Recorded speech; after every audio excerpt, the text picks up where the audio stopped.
क्या ऐसा हो सकता है कि दिल्ली की भागदौड़ से निकलकर हिमालय की शांत वादियों का सफर सिर्फ, जी हां, सिर्फ 3 घंटे में पूरा हो जाए? सुनने में थोड़ा सपना लगता है ना, है ना? तो आज हम इसी महत्वाकांक्षी नमो भारत योजना को थोड़ा और गहराई से समझेंगे, जो इस सपने को हकीकत में बदलने का वादा कर रही है। तो सबसे पहले उस सबसे बड़े वादे पर नजर डालते हैं जो ये प्रोजेक्ट कर रहा है, और वो है समय। अभी देखिए, दिल्ली से ऋषिकेश जाने में सड़क के रास्ते आराम से 6 से 7 घंटे लग जाते हैं, ट्रैफिक हुआ तो और भी ज्यादा। और ये प्रोजेक्ट कह रहा है कि इसी सफर को घटाकर सिर्फ 3 घंटे के आसपास ले आया जाएगा। मतलब सफर का पूरा अनुभव ही बदल जाएगा। लेकिन बात सिर्फ रफ्तार की नहीं है। ये योजना असल में एक सोच में बदलाव की बात करती है।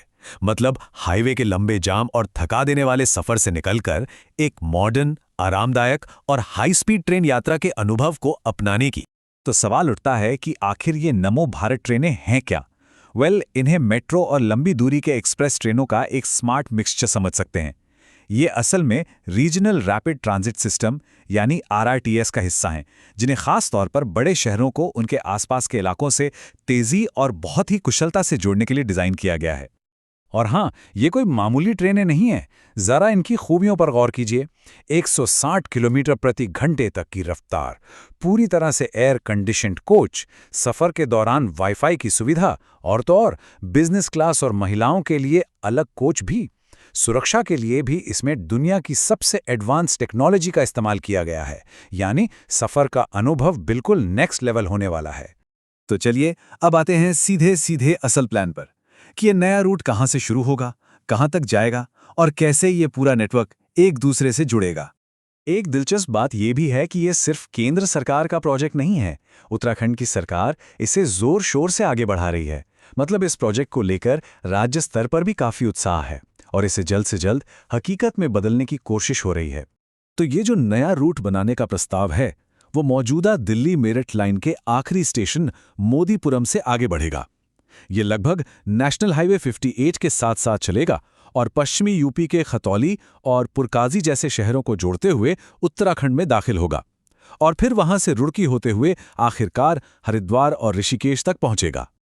अब ठीक है, सफर तो तेज हो जाएगा, लेकिन इस तरह के बड़े प्रोजेक्ट का असर सिर्फ यात्रा के घंटे कम होने तक सीमित नहीं रहता।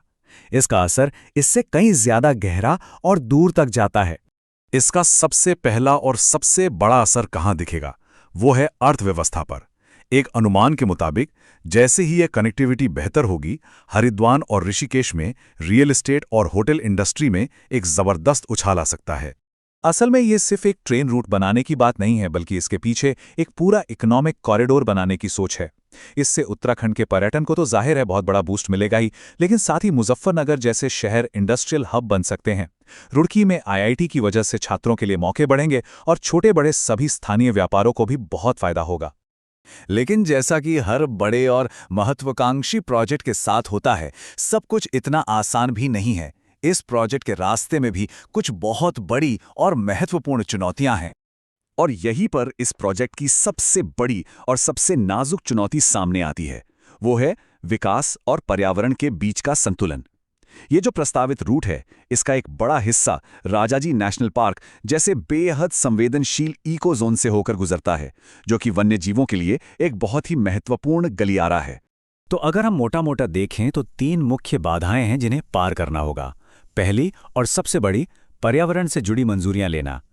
दूसरी, रास्ते में आने वाली उपजाऊ कृषि भूमि का अधिग्रहण करना, जो हमेशा एक मुश्किल काम होता है। और तीसरी, पहाड़ी इलाकों में निर्माण की लागत, जो मैदानों के मुकाबले काफी ज्यादा होती है।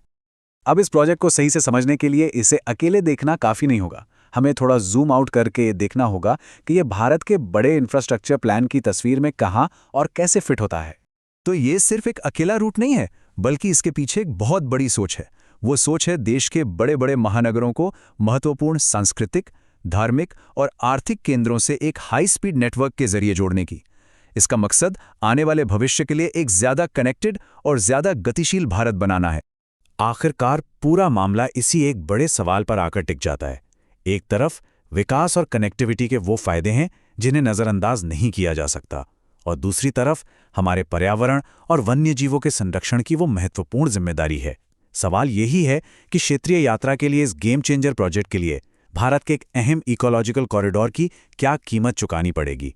इन दोनों के बीच सही संतुलन खोजना ही सबसे बड़ी चुनौती होगी।